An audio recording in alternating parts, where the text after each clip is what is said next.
If you're about to pick up Dark Knight for the first time and find it a bit overwhelming to get started, then this video is for you.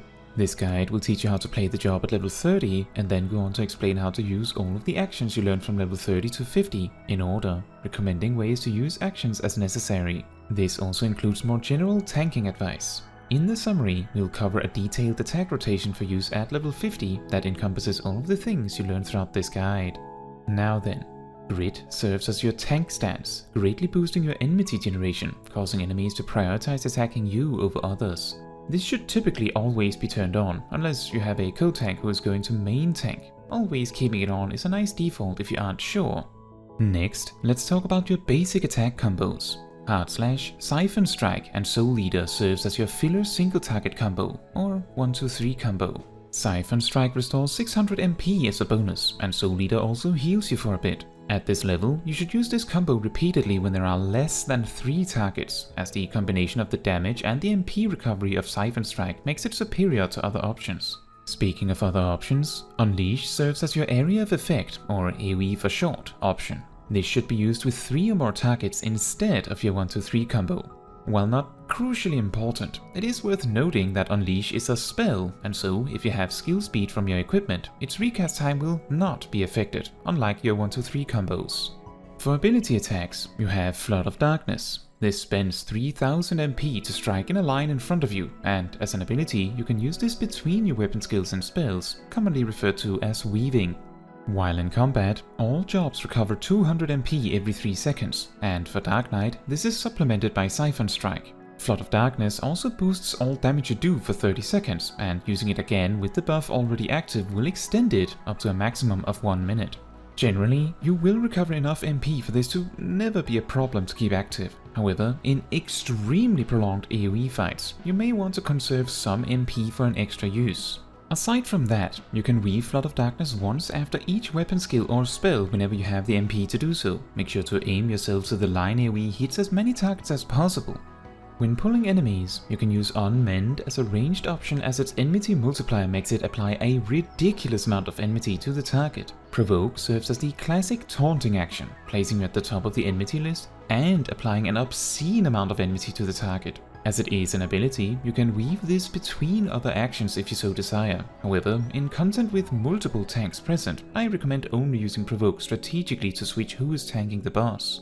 You can combine Unmend and Provoke to easily pull 3 or 4 enemies at range without stopping, which can be very helpful for pulling multiple packs at once. Next, regarding defensive cooldowns, Rampart reduces all damage you take, and Reprisal reduces the damage all enemies around you do for a while. Once you have pulled the enemies you plan to, and they are all about to be in range, use Rampart to minimize the damage you take. If the fight prolongs much further than that, use Reprisal after Rampart ends. In most situations, it is best to only have one defensive cooldown active at a time if you don't need more than one to survive, as this lets you reduce the damage for longer, making it easier for your healer to deal with it. Stacking too many cooldowns will simply cause your healer to sit and have nothing to do, and then have too much to do when your cooldowns run out. This concept of using one cooldown at a time in this manner is often commonly called defensive cooldown cycling. I talk more in depth about this and other tanking techniques in this video dedicated to the subject, found in the iCard and the description.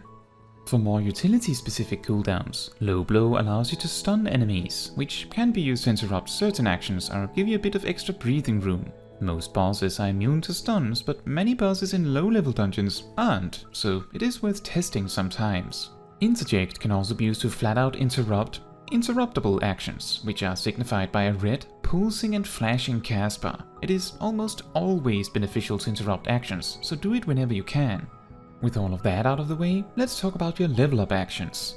At level 32, you learn the ability and role action Arm's Length. This ability makes you immune to most knockback effects, and if a normal enemy hits you, its attack speed is slowed for a while. This makes it a very potent defensive tool on packs of enemies. I recommend adding it either after Reprisal or even alongside it in your defensive order, depending on the situation. At level 35, you learn the ability Blood Weapon. This causes your next 5 weapon skills or spells within 15 seconds to restore an additional 600 MP on a minute cooldown. As long as you have a target to attack for the duration, you are pretty much guaranteed to get all 5 swings every time, so this should be used on cooldown. Make sure to spend some MP quickly if you're close to full. Note that Blood Weapon is activated by your 1-2-3 combos and Unleash specifically. Aside from adding an additional Flood of Darkness every minute, this does not change your rotation much. At level 38, you learn the ability Shadow Wall, which reduces damage taken even more than Rampart. I recommend when pulling packs of enemies to use Shadow Wall for one pull and Rampart for another, if you can get away with it, so that you have a decently strong defensive cooldown for each pull. Sometimes you will need both Shadow Wall and Rampart to survive, and you simply have to deal with that as it comes. As such, I recommend using Shadow Wall, then Reprisal for one pull, and Rampart, then Reprisal for another pull. As I mentioned, you can use Arm's Length alongside Reprisal for pulls that really hurt to reduce the damage further. This both compensates for the rather weak potency of Reprisal, but also alleviates the downside of Arm's Length taking a few seconds to take effect. At level 40, you learn the spell Stalwart Soul, which is your follow-up attack after Unleash. Stalwart Soul also restores 600 MP like Siphon Strike, and this makes your AoE combo of Unleash and Stalwart Soul superior for damage output on 2 targets, meaning you should only use your 1-2-3 combo on 1 target, or if you need the healing from Soul Eater to survive for some reason. Note that Stalwart Soul restoring MP also means that you no longer need to consider being conservative with your MP on AoE at all. You also learn the ability Edge of Darkness, which is a single target alternative to Flood of Darkness. Edge of Darkness is stronger than Flood of Darkness on 1 or 2 targets. They are equal on 3 targets, and Flood of Darkness is superior on 4 or more targets.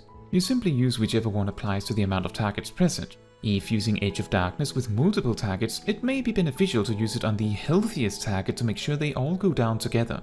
At level 45, you learn the ability Dark Mind, which is a defensive cooldown that reduces magic damage taken. If you are expecting magic damage at all, then it might be a good idea to use this, as the cooldown is very short and the effect very potent. To identify whether an attack is actually magical, take note of the icon next to the damage number when you are hit. A purple staff or wand indicates magic damage, while a blue sword indicates physical damage. A green POW icon means that it is so-called unique damage, and rarely, maybe, Dark Mind will work on these. At level 48, you learn the ability and role action Shirk, which transfers 25% of your enmity to your target. This is used for tank switching. When your tank partner uses Provoke to grab attention, you shirk your partner to push them further ahead, to ensure the enemy stays on them. This is most useful in high-level content, but it is nonetheless useful to know how to use it.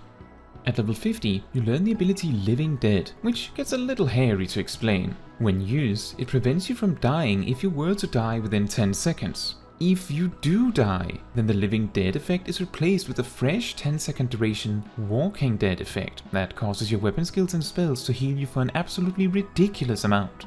On top of this, while Walking Dead is active, you cannot die. However, if the duration of Walking Dead reaches 0, you die immediately.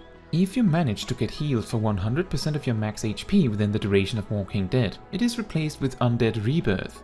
It is somewhat rare this comes up, but it is worth noting that you need to receive healing, which means if you take 0 damage during Walking Dead, you will be incapable of healing the single 1 HP you got reduced to, and will subsequently die from Walking Dead. You need to take damage to be able to resolve Walking Dead. Finally, Undead Rebirth just makes you incapable of dying, and it will have whatever duration Walking Dead had left. Undead Rebirth does not include the massive healing effect, and does not kill you if it runs out. Naturally, you should use Living Dead for do or die situations, and as it does very little at all if you never manage to die during it, it is better to use it when you are close to death, rather than when you are healthy, unless you know the incoming attack will kill you otherwise. Now, to round off, let's cover an actual boss fight opener and rotation. Make sure Grit is active, unless there is another tank who is using their tank stats, in which case this is usually optional. As you run up to the boss, if you are tanking, pull with Provoke, and then use Hard Slash, Weaving Edge of Darkness and Blood Weapon. Then use Siphon Strike, Weaving Edge of Darkness, Soul Eater, Weaving Edge of Darkness again, and then Hard Slash, Weaving Edge of Darkness one more time. Finish your 1-2-3 combo, and this leads to the general rotation. Dark Knight at this level functions on a relatively simple rotation of using 1-2-3 combos, Blood Weapon on cooldown, and Edge of Darkness whenever you can. This gives you a lot of breathing room to use your defensive cooldowns when you want or need to. For AoE adjustments, replace your 1-2-3 combo with the 1-2 AoE combo of Unleash and Stalwart Soul when there are 2 or more targets, unless you need the healing from Soul Eater to survive, although generally you should not need this. With 3 targets, you can freely choose between using Edge of Darkness or Flood of Darkness. However, with 4 or more targets, you should use Flood of Darkness. Note that the attack is a line in front of you, so make extra sure to clump the enemies together in front of you as best you can, although you should do this even if you aren't using Flood of Darkness, as it makes it easier for the rest of your group to land their AoE if you do so. Now, that is all for this video. Thank you so much for watching. If you want to support me and my channel, you can make sure to let the YouTube algorithm know by liking the video, leaving a comment, subscribing and hitting the bell to get notified when next I post a video. And if you want to give even more support than that, you can also become a member of the channel like these wonderful people here. Fun fact, Blood Weapon used to be a strict 10-second duration buff, which meant you needed a certain amount of skill speed alongside extremely good timing of weaving it to be able to consistently fit 5 weapon skills within the duration. You could completely forget about fitting spells in it, as the unchanged cast times of these would never allow you to fit 5 of them in it. If you are interested in learning more about this, I did cover this in the Shadowbringers edition of this guide, which you can find right here.